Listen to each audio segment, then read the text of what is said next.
నా ప్రియమైన భక్తులారా, క్రీస్తు మనతో ఉండుగాక. ప్రభువు స్వరం స్తుతించబడునుగాక. నేను అరుణ్ పిఎస్ మడ్కిని. మీ అందరికీ శుభాకాంక్షలు. ఈ రోజు ఆగస్టు నెల 21వ రోజు. 2025 సంవత్సరాల 8వ నెల. జార్ఖండ్ రాష్ట్రంలోని పాలము జిల్లాలోని కుండ్పాని గ్రామంలోని 10వ రోజున, తెల్లవారుజామున ఎండలో నిలబడి, ఎండిన దట్టమైన చెట్ల దగ్గర ఉన్న చెట్టు ముందు నేను జనసమూహంలో చేరాను. బైబిల్ నుండి అతని వచనాలలో ఒకదానిపై మాట్లాడండి. హోషేయ పుస్తకం 14వ అధ్యాయం 9వ వచనం. మాట్లాడండి.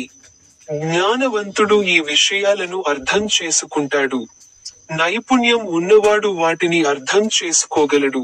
ఎందుకంటే ప్రభువు మార్గాలు సరైనవి, మరియు నీతిమంతులు వాటిలో నడుస్తారు, కానీ పాపులు వాటిలో పడిపోతారు. మీ అందరికీ శుభాకాంక్షలు. ఇప్పుడు నా యూట్యూబ్ ఛానెల్ యొక్క స్టింగ్ బటన్ పై క్లిక్ చేయడం మర్చిపోవద్దు.